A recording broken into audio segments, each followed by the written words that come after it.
नमस्कार दोस्तों। Law of one सत्र पहला जनवरी 15, 1981। दोस्तों, पहले इस सत्र में आगे बढ़ने से हम आपको यह बताना चाहते हैं कि इस किताब में दी गई जितनी भी सूचनाएं हैं या तो आप उन्हें मान सकते हैं या नज़रअंदाज कर सकते हैं या सिरे से बिल्कुल खारिज कर सकते हैं, क्योंकि यह आपकी फ्री विल यानी आपकी आज़ादी के कानून के अंदर आता है, जो कि उस अनंत रचयिता के द्वारा आपको दी गई है। तो अब हम आगे बढ़ते हैं। दोस्तों, इससे पहले हम इस किताब को आपको बताना शुरू करें या इसमें लिखी हुई सूचनाएं आपको देना शुरू करें, हम आपको बताना चाहेंगे कि इस किताब को करते हुए जगह जगह रा ने कार्ला को, क्योंकि वह ध्यान अवस्था में थी या कह लीजिए समाधि की अवस्था में थी, तो उसको यंत्र बोला है। अब उसको यंत्र इसलिए बोला है क्योंकि जब भी कोई व्यक्ति समाधि की अवस्था में चला जाता है तो उसका शरीर, उसकी आत्मा और उसका दिमाग एक यंत्र की तरह काम करने लग जाते हैं और वो जितनी भी सूचनाएं इस ब्रह्मांड के अंदर हैं उनमें से कोई भी सूचना जो वो चाहें निकाल कर ला सकते हैं। तो यहां पर जब भी रा कार्ला को यंत्र बोले तो आप समझ जाना वहां पर कार्ला की ही बात हो रही है। तो शुरुआत ऐसे करते हैं कि रा कार्ला के द्वारा बोलते हैं कि हम रा हैं, हमने पहले इस यंत्र से बात नहीं की है, हमें इंतजार करना पड़ेगा जब तक कार्ला की कंपन हमारी कंपन से ना मेल खा जाए, क्योंकि हम बहुत ही पतली कंपन से बात कर रहे हैं। अच्छा दोस्तों, यहाँ पर ये जो कंपन बोल रहे हैं, कंपन का मतलब होता है अंग्रेजी में फ्रीक्वेंसी। अब जैसे आप रेडियो चलाते हैं, रेडियो को अगर आपको मान लो किसी एक चैनल पे चलाना है तो आप 105 पे करोगे, 104 पे करोगे, 108 पे करोगे, 18, तो जिस भी उस पे करोगे आप, वो उसकी एक पर्टिकुलर फ्रीक्वेंसी होती है जिस पर वो चलता है, जिस पर से वो आवाज आएगी। यहां पर रा बोल रहे हैं कि हम बहुत ही पतली कंपनता से बात कर रहे हैं, यानी वो जिस फ्रीक्वेंसी से बात कर रहे हैं वो इतनी सूक्ष्म है कि एक रेडियो, एक टीवी या कोई भी यंत्र उसको पकड़ नहीं सकता। उसको केवल पकड़ने का एक ही तरीका है कि आप समाधि की अवस्था में हो यानी ध्यान की अवस्था में हो, तो ही वो कंपनता मेल खा सकती है किसी और की कंपनता से जिससे आपको सूचनाएं प्राप्त करनी है। तो वो आगे कहते हैं, हम आपका स्वागत अपने अनंत रचयिता के प्रेम और रोशनी में करते हैं।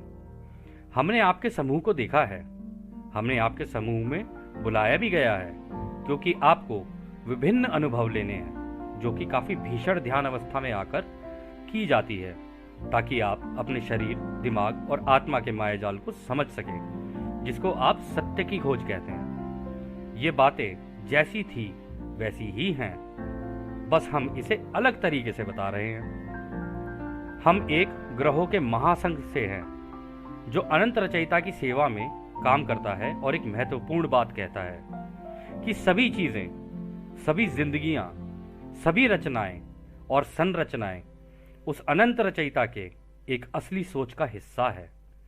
वह कौन सी सोच थी जो कि अनंत रचयिता की असली सोच का हिस्सा थी? कितनी सोचों में आपने उसकी बनाई हुई रचना को सोचा? क्या उन सोचों में प्रेम था? क्या दूसरों के प्रति सेवा थी? और क्या सेवा उनको मुफ्त में दी गई?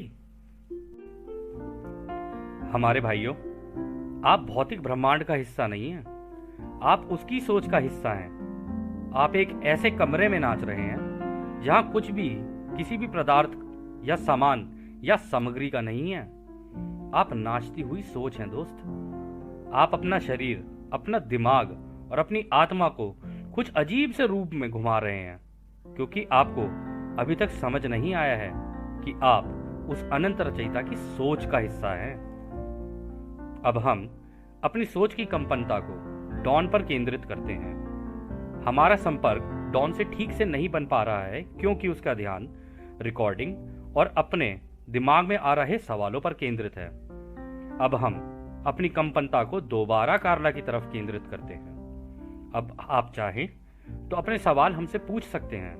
हम आपका स्वागत दोबारा उस अनंत रचयिता के प्रेम और रोशनी में करते हैं। तो दोस्तों, यहां से फिर डॉन सवाल करना शुरू करते हैं।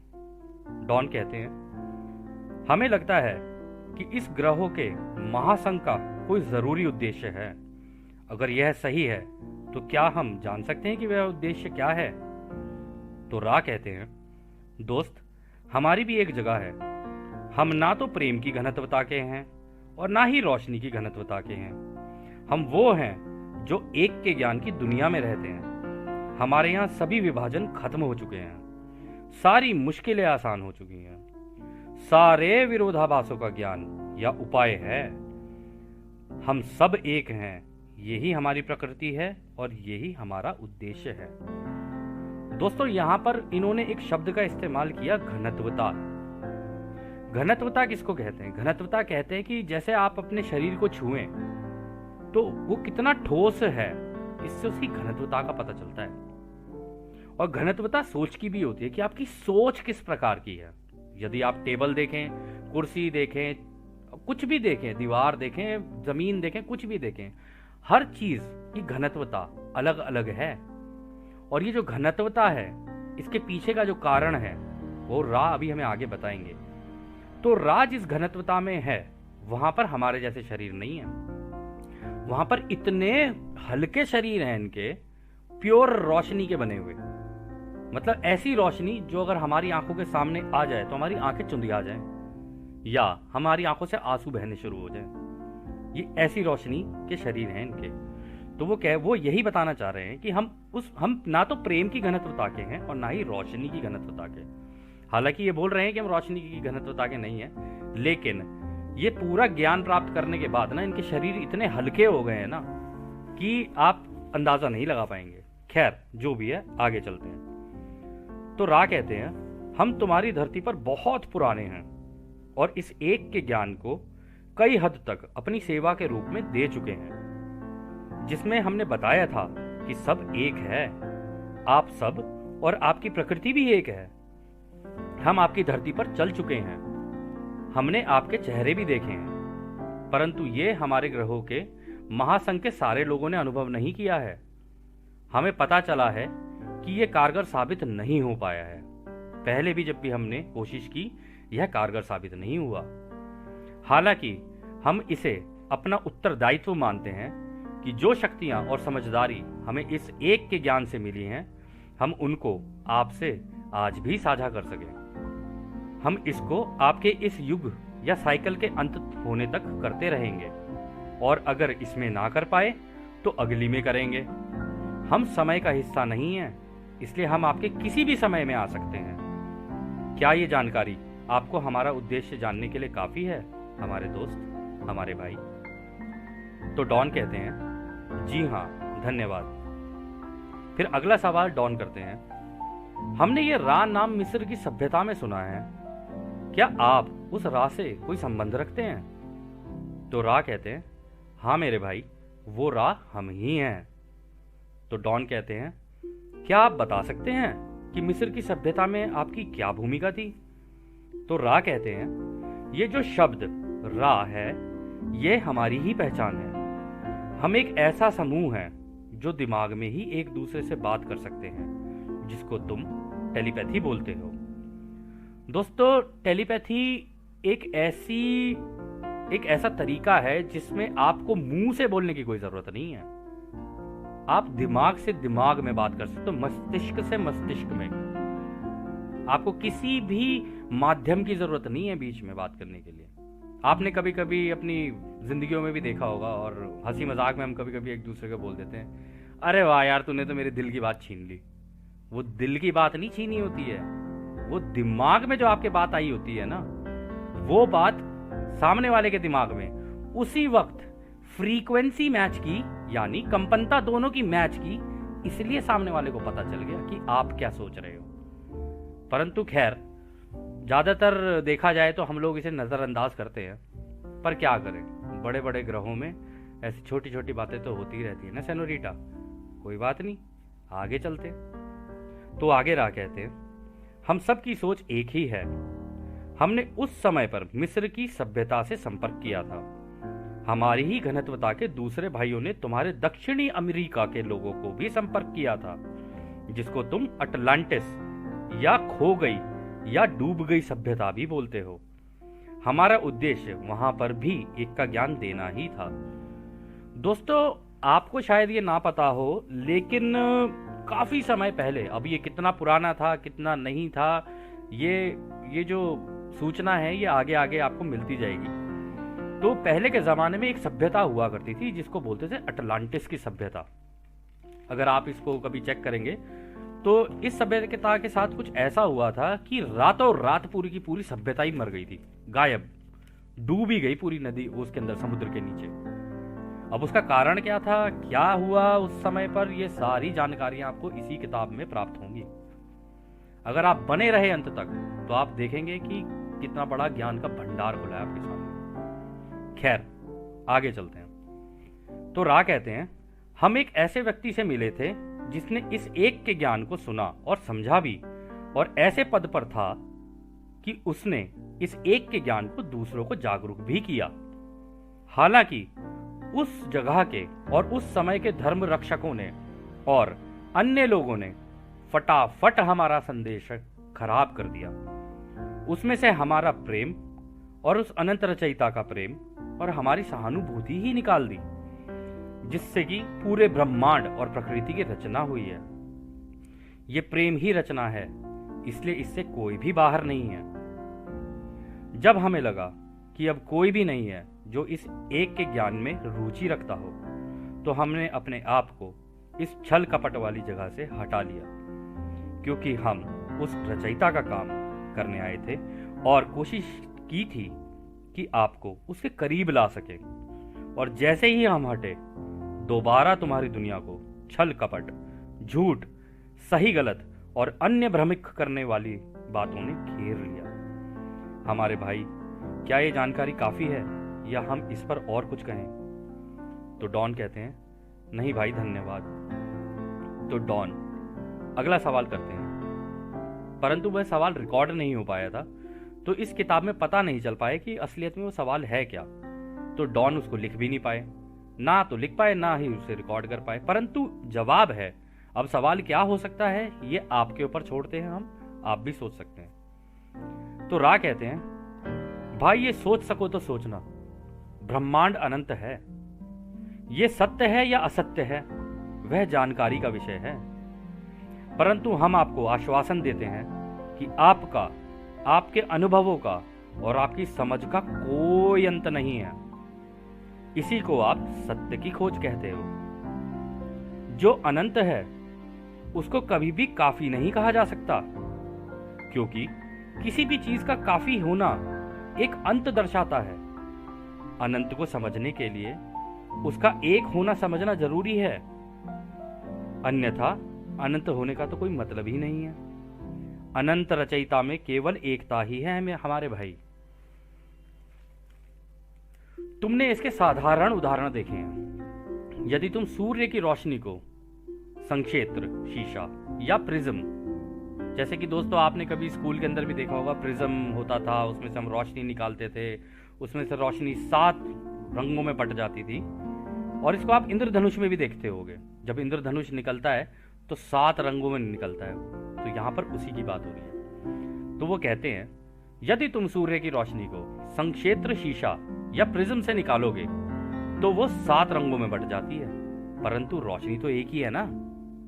ये सबसे साधारण उदाहरण है एकता का। यहां पर रा दोबारा वही बात बोलेंगे जो इस किताब की भूमिका में कहा था। रा कहते हैं, हमारे भाइयों, हमारे दोस्तों, वास्तविकता में कुछ भी सही या गलत नहीं है, कोई भी विभाजन नहीं है। ये सब कुछ जो विभाजन तुम्हें दिख रहा है वो इसलिए है कि तुम्हारा शरीर, दिमाग और आत्मा नाच रहे हैं, मजे कर रहे हैं और अनुभव ले रहे हैं। यह सब कुछ एक समय पर आकर एक ही जगह और समय में घुल मिल जाएगा। ये विभाजन बिल्कुल भी जरूरी नहीं है। ये तो तुम सबका खुद का चुना हुआ है, एक बहाना है उस रचयिता की उस एक सोच को जानने के लिए जिसने इन सब को बांध रखा है। तुम एक जैसी बातें नहीं करते हो, तुम एक जैसे लोग और चीजें भी नहीं हो। तुम ये सब चीजें हो हमारे भाई। तुम सब जिंदगियां हो, हर भावना हो, हर घटना हो, हर परिस्थिति हो। तुम एक या एकता हो, तुम अनंत हो, तुम प्यार रोशनी और रोशनी प्यार हो। तुम हो हमारे भाई, तुम। यही है एक का ज्ञान। तो डॉन कहते हैं, रा भाई, दिल से धन्यवाद। अगला सवाल डॉन करते हैं, अब क्या हमें बता सकते हैं कि हमारी धरती पर क्या बदलाव होने वाले हैं? रा कहते हैं, ये जो बदलाव आने वाले हैं इसका हमारे लिए कोई महत्व नहीं है। हमें इसकी चिंता ही नहीं है कि स्थितियां कैसी होंगी कटाई के वक्त। अच्छा दोस्तों, आप ये सोच रहे होगे कटाई के वक्त? अरे किसकी कटाई हो रही है? कुछ समझ नहीं आ रही कहानी। दोस्तों, कटाई का मतलब अंग्रेजी में से हार्वेस्ट बोलते हैं। जब भी किसी युग की अंत होती है, जब भी कोई युग अंत होते जाता है, तो एक हार्वेस्ट होती है, जो कि हार्वेस्ट मतलब कटाई होती है। जिन जिन लोगों को सतयुग में जाना होता है वो लोग सतयुग में निकलते हैं, और जो जो सतयुग में जाने लायक नहीं होते उनके साथ कुछ और घटनाएं घटती हैं। अब आप वो सारी जानकारियां इस किताब में प्राप्त कर पाओगे कि सतयुग, सुनते तो हम सारे आए हैं, हर धर्म में इसकी बात हुई है कि एक युग परिवर्तन होता है। अच्छा, इसमें ऐसा होता है, इसमें वैसा होता है, कहानियां हम सब ने सुनी है, लेकिन ज्ञान किसी को नहीं है कि उसके अंदर जाना कैसे होता है, तरीका क्या है। तो यह किताब आपकी पूरी मदद करेगी कि उसमें जाना कैसे है। सतयुग बोल देने से सतयुग नहीं मिल जाता है, सतयुग मान लेने से सतयुग नहीं मिल जाता है। सतयुग में जाने के लिए कर्म भी करना पड़ता है वैसा। और इस किताब में दिए गए तरीके वो हैं जिससे कोई भी सतयुग में जा सकता है। यह उसकी खुद की इच्छा पर आधारित है। तो अगला सवाल डॉन कहते हैं, क्या कुछ ऐसा किया जा सकता है कि इस धरती के लोगों की सोच को बढ़ाया जा सके इस एक के ज्ञान से, या हम ये अपने ही स्तर पर सोच रहे हैं? तो रा कहते हैं, हमारे भाई, पहले तो हम तुम्हें यह बता दें कि तुम में और दूसरों के बीच का विभाजन हमें नहीं दिखता है। हम ये नहीं मानते हैं कि कोई विभाजन मौजूद भी है। सीखना और सिखाना एक ही बात है। जो तुमने सीखा और दूसरों को नहीं सिखाया तो तुमने अपने लिए और दूसरों के लिए कोई मदद नहीं की। दूसरा ये कि ये वो ब्रह्मांड की जानकारी है जो हमने सीखी है और तुमसे साझा कर रहे हैं। एक समूह में एक दूसरे को दी गई जानकारी है जो एक तरह की समझ को जन्म देती है और किसी एक या पूरे समूह को साझा की जाती है। इसलिए हम अपने और तुम्हारे बीच में बिना किसी भेदभाव के अपने को तुमसे मिला के इस ब्रह्मांड की रचना और खास करके इस एक के ज्ञान को रख पा रहे हैं। अब हम तुम्हारे लोगों के बीच में मौजूद नहीं है, क्योंकि उनको अभी भी नहीं पता है कि ये ध्यान की अवस्था में जाकर हमसे संपर्क बनाया जा सकता है। हम तो बस दूर रहकर कोशिश कर रहे हैं कि हमें भी देख लो भाइयों, एक उदाहरण की तरह ही देख लो कि हम भी उसी रचयिता के रास्ते पर सीख कर और सिखा कर आगे बढ़ गए और आगे ही निरंतर बढ़ते चले जा रहे हैं। हम बिना किसी विभाजन के तुम्हारे शरीर, दिमाग और आत्मा और ब्रह्मांड के ज्ञान को देने की कोशिश कर रहे हैं। यदि तुम थोड़े से ही लोगों को बेशक जागृत कर पाए तो भी यह बहुत बड़ा कारण है कि इस मेहनत को किया जाए। किसी एक की सेवा करना सबकी सेवा करना होता है हमारे भाई। इसलिए हम दोबारा दोहराते हैं, पूरे ब्रह्मांड में केवल एक ही काम सबसे कीमती है, सीखना और सिखाना, सिखाना और सीखना। इससे बड़ी कोई मदद नहीं है उस रचयिता की असली सोच को दर्शाने की, क्योंकि अभी भी कई चीजें और बातें अनसमझी और रहस्यमय बनी हुई हैं। इसलिए अपने लोगों की मदद करना, उनको सिखाने में और उनसे सीखने में, यह सबसे बड़ी मेहनत है कि अगर तुम करो या ना करो यह तुम्हारी इच्छा है, परंतु अगर तुम ये करते हो तो इससे बड़ा कार्य पूरे ब्रह्मांड में कोई नहीं है। इससे ज्यादा हम दूसरों की सेवा की इच्छा को नहीं बता सकते कि इसका महत्व कितना है। यह सबसे महत्वपूर्ण कार्य है पूरे ब्रह्मांड का। तो डॉन कहते हैं, धन्यवाद रा भाई। अगला सवाल डॉन करते हैं, क्या आप भविष्य में भी बातें करने के लिए उपस्थित रहेंगे? तो रा कहते हैं, हमारा कार्ला से अच्छा संपर्क बना हुआ है, क्योंकि इसको अभी भी कुछ समाधि के अनुभव हुए हैं। वो हमारी जानकारियों को आगे भी तुम्हें बताएगी। हालांकि हम तुम्हें कहेंगे कि इसका ध्यान रखना ताकि ये संपर्क बना रहे। क्या तुम जानते हो कि ये कैसे करना है? डॉन कहता है, नहीं, क्या आप बता सकते हैं? रा कहता है, जब यह समाधि अवस्था में हो तो धीरे से इसका नाम दोहराते रहना जब तक कि ये कुछ बोल ना पड़े। इसके बाद इसकी गर्दन के पीछे वाले हिस्से पर अपना हाथ प्यार से रखना ताकि इसमें ऊर्जा का संचार हो, और अंत में एक कटोरे में पानी डालकर उसमें अपने प्रेम की भावना को सोचकर कि जैसे कि वो इस पानी में जा रही हो, उसको पिला देना। इससे उसके अंदर प्रेम की कंपनता और संवेदनशीलता बढ़ जाएगी। कार्ला अभी काफी थक चुकी है, हालांकि इसका दिल ऐसा है कि वह इस कार्य के लिए किसी भी हद तक जा सकती है। हम नहीं चाहते कि इसको कुछ हो, इसलिए सत्र हम यहीं रोकते हैं। अब हम चलते हैं। इसको तब तक मत छूना जब तक तुम इसे इसके नाम से बुलाओ तो जाग ना जाए। अब हम चलते हैं हमारे भाइयों। हम तुमको उस अनंत रचयिता के आनंद और शांति में छोड़कर चलते हैं। आगे चलो, निरंतर चलो उस अनंत रचयिता के शक्ति, प्रेम और शांति में। आदने हमारे भाइयों, आदने। दोस्तों, जब भी ये सत्र अंत होते हैं ना, तो रा बाय बाय जैसे हम करते हैं ना, उसको बोलने के लिए बोलते हैं आदने। सुंदर शब्द है। हो सकता है किसी दिन हम भी एक दूसरे को आदने कर रहे हो। खैर, यह सत्र यहीं समाप्त होता है। आपका बहुत बहुत धन्यवाद।